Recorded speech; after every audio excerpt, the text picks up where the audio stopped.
Hey y'all, it's Joe for here, the cranky old gay guy.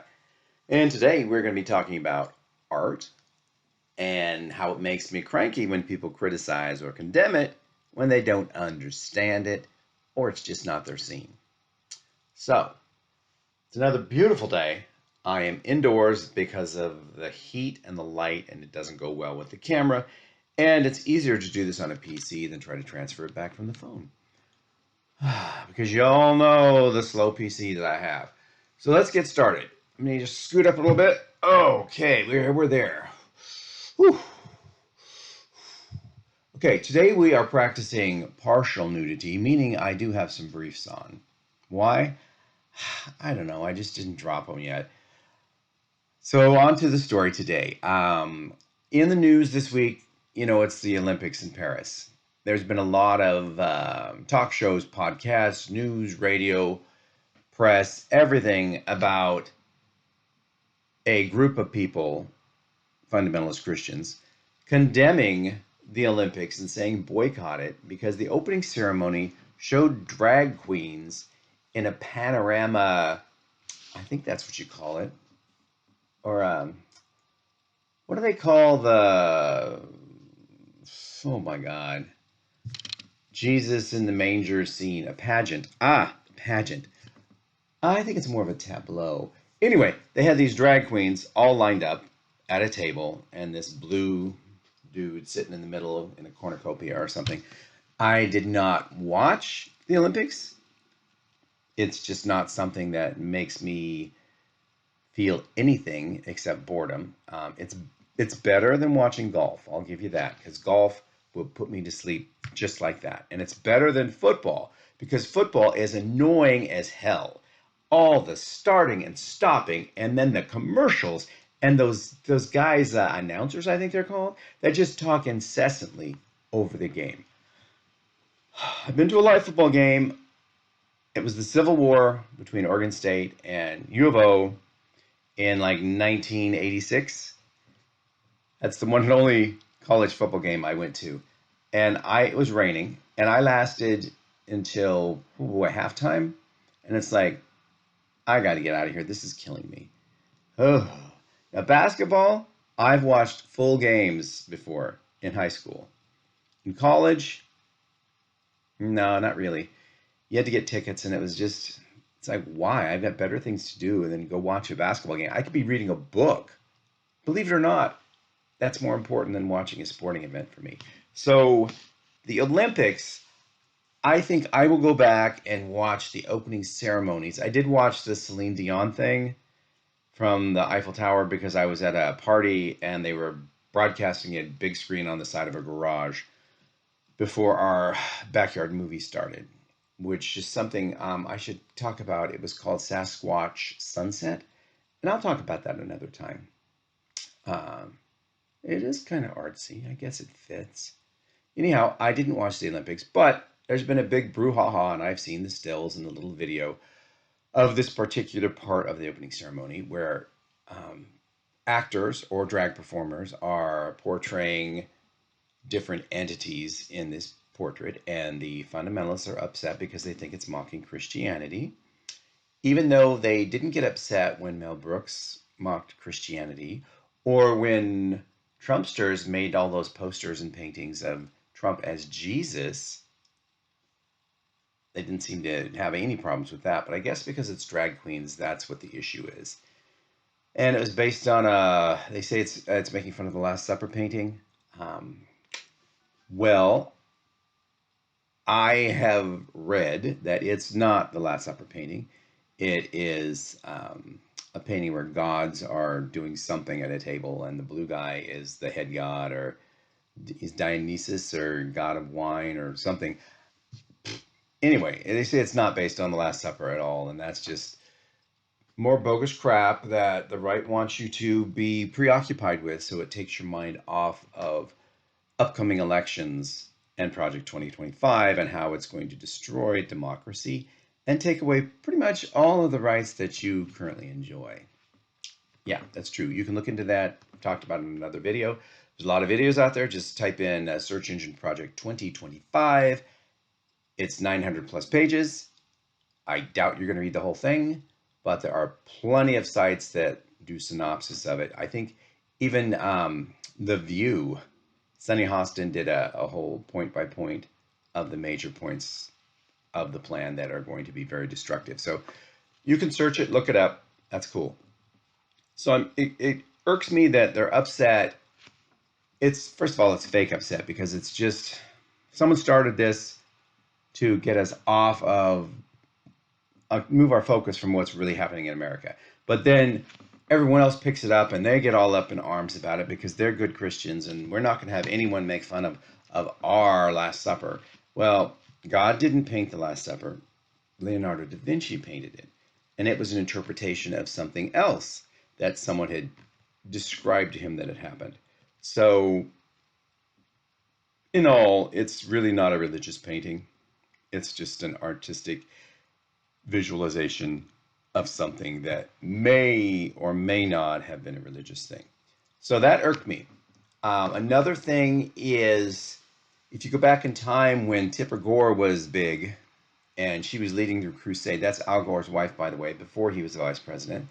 She was leading a crusade to clean up America and destroy pornography and protect our children and put warning labels on music because they might use an adult word or talk about an adult subject, and ban movies and rate things X, make sure that movies are rated X because they talk about sex. It was ridiculous. It made me cranky then. The idea of it makes me cranky now. Well, during that time, there was a whole movement to defund the Arts Commission. Okay? Why? Because of Piss Christ. That's right. An artist had got a little Pyrex box and a little crucifix of Jesus Christ and put it in the box, and the box was filled with urine that he had collected for quite some time. Well, this got a lot of publicity. It made the artist very famous, so famous that I don't even remember their name. I believe Piss Christ sold for a lot of money as well. It was shown all over the country, and every time it was shown, whatever news in that city would do a story on it. There would be a big uproar, which would cause people to watch, which would increase ratings and made the piece even more famous. So the National Endowment of the Arts was not defunded completely. I do believe they took a hit, but the haters did not win over Piss Christ. I see Piss Christ as more of a way to get attention. I didn't find it very artistic. There wasn't a lot of creativity in it. It's like when someone paints with their own blood, or they mix their own blood into a painting, and suddenly that painting takes on a whole new meaning and it means something because part of them is in it. Well, I think that's BS too, but I'm not going to condemn it because I'm not going to judge it. It's not my thing. Just because you bleed into your paint before you use it doesn't mean it's a better painting. That's just my take on it. But I am not broadcasting that around the world and saying you have to think this way. I'm not trying to push my belief system on you. So that's not really the part that gets me cranky. The cranky is, we don't like Piss Christ. It's anti-religious. It's sacrilege. We're going to pull your funding and all of you have to do the same thing. No, not at all. Another issue, we're going to just jump past Piss Christ because Piss Christ makes me angry. I am an artist and I have done a lot of paintings and a lot of sketches, and a lot of my stuff is like male erotica, and I get non-gays who see that who get very upset and say, why do you have to do this? Why can't you paint butterflies? Why can't you paint sceneries? Well, first of all, those don't really interest me. And secondly, the attention goes to the adult pieces. This is a capitalist country, and buyers and potential buyers want the erotica. They don't want the pictures of butterflies or landscapes. It's much like the people who say, why don't you put your shirt on? Well, my response to that is why? Everyone's got a chest. Everyone has nipples. I mean, it's not like I'm being pornographic, but in some people's eyes, my artistic expression is not their cup of tea, so then they won't critique me. Well, let them critique me, you know? Unless Project 2025 goes through, I don't have a lot to worry about. Now, if that should pass, I could see YouTube being taken down, and that would end this video channel, and OnlyFans would disappear because, by the way, part of Project 2025 is the elimination of all pornography. That's right. And who gets to define pornography? Well, whatever board that the right puts together. So you can expect anything that isn't praising Jesus and the traditional family to be considered pornography and being pulled. So be careful on that. Know what you're voting for in November. If you vote for the Republican candidate, you are voting for their platform, which is the Project 2025 report. Okay? And by the way, that report is also in the form of a book you can buy. And Trump's VP candidate, our vice president pick, J.D. Vance, wrote a glowing and loving foreword in that and how it was just great. So he is in full support of this project, and so is Trump, even though he denies it. But he makes a lot of faux pas. I watched him at the he was being interviewed by 3 female journalists at the Black Journalists of America event. I think that's what it's called. And all he did was sit up there and be a baby and insult them and talk down to them and kept complaining that Kamala Harris was not really black and that she was Indian and she just became black when she decided to run for president because she wanted the black vote, and that he is the only person to vote for to protect black people and work for them. Now, at the same time, he was degrading them. He was saying derogatory things to one of the interviewees. He did nothing but make an ass of himself the entire time until his election group, his campaigners, pulled him from the stage after 34 minutes of just digging his hole deeper and deeper and deeper. Whew. Now, I would like to say, in watching that event, that was art. Bravo. We need more of that. We need him to go on every talk show in the country, and we need people to see what a buffoon he really is when he speaks.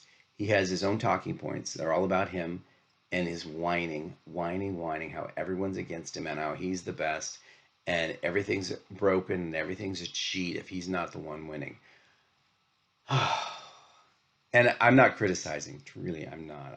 I thought it was very humorous, and I love the way that the journalists stood their ground and took him down.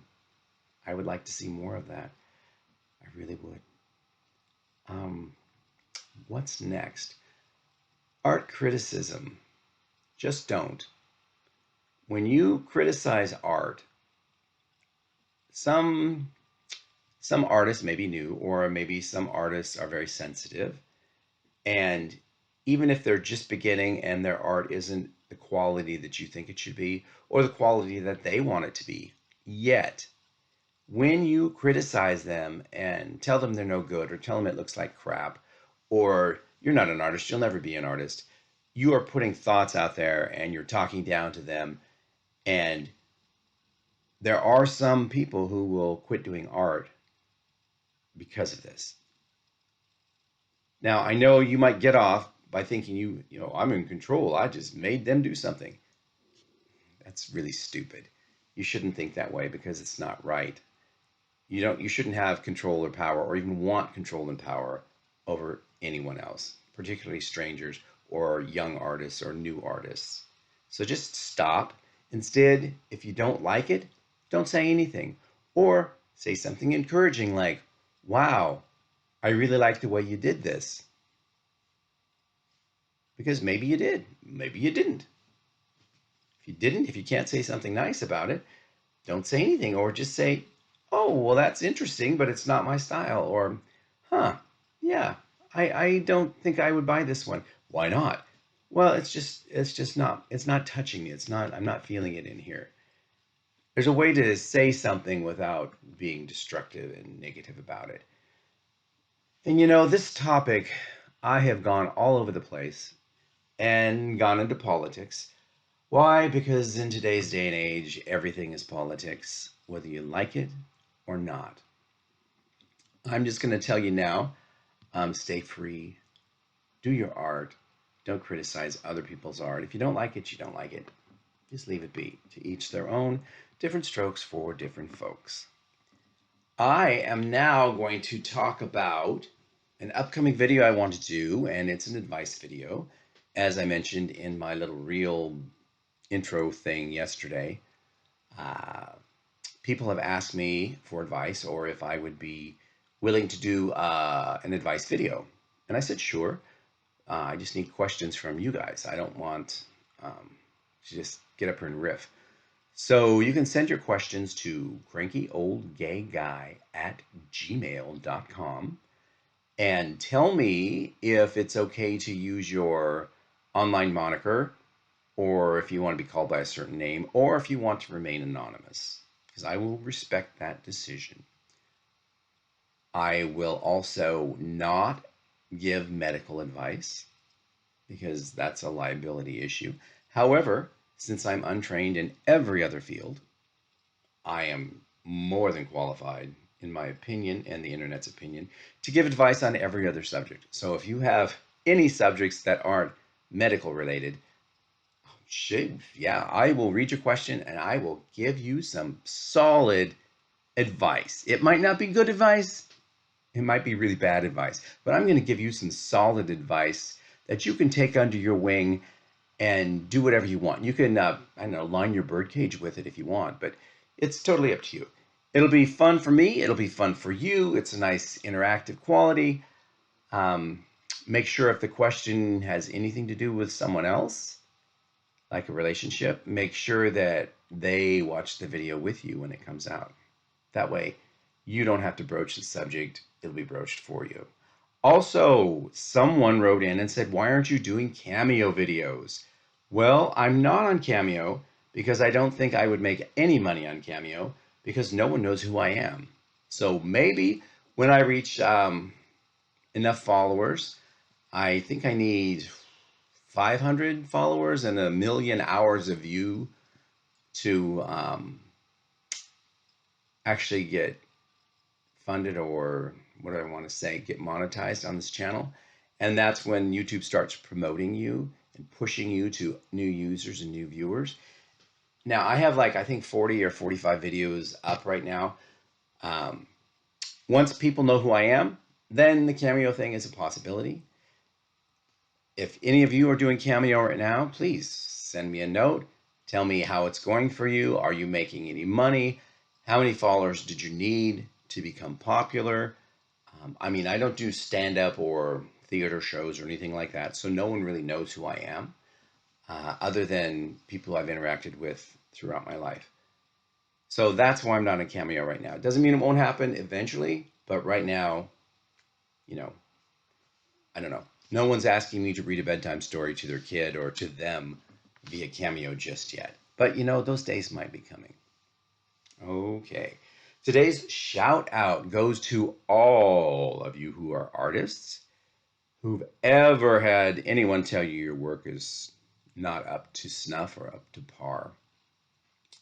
I'm also going to give a shout out to a YouTube channel, and it is, I don't remember her name, but I will get it in the description. And she goes out to parks and things, and she takes an ink pen and she scribbles this little deal, and then she watercolors it. And it's quick, it's easy. I tried it. Sometimes her stuff's good. Sometimes it's not what I would appreciate. How's that for that? And mine were the same way. Some of my stuff would look pretty good, I thought, and others just look like wet colors on paper. Today's other shout out, I'm going to say go to Shoutout on Facebook, at Shoutout, and that is Shoutout Media, and they give you all the updates on what's going on in the LGBTQ plus IA 2S community in the area, and all the prides that are going on regionally around the cities that are within 2 hours or so of Portland. So look at that as well. Today's sponsor, 35 Letters. It's a book, Letters from a Mother to Her Son. It's touching, it's readable, it's relatable, it's historical. It's fiction, but a nice story. Read till the end and you will feel like you are the writer of the letters. You're part of her family. Her name is Mildred, and you will become part of her family. So go ahead and check that out as well. And maybe I'll do another reading from it in another video. But today I got to be going. And I want to say thank you for watching. Thank you for your likes. Thank you for your shares. Thank you for your referrals. Thank you for your comments. Just thank you in general. Thank you. And I will talk to you soon. See you later.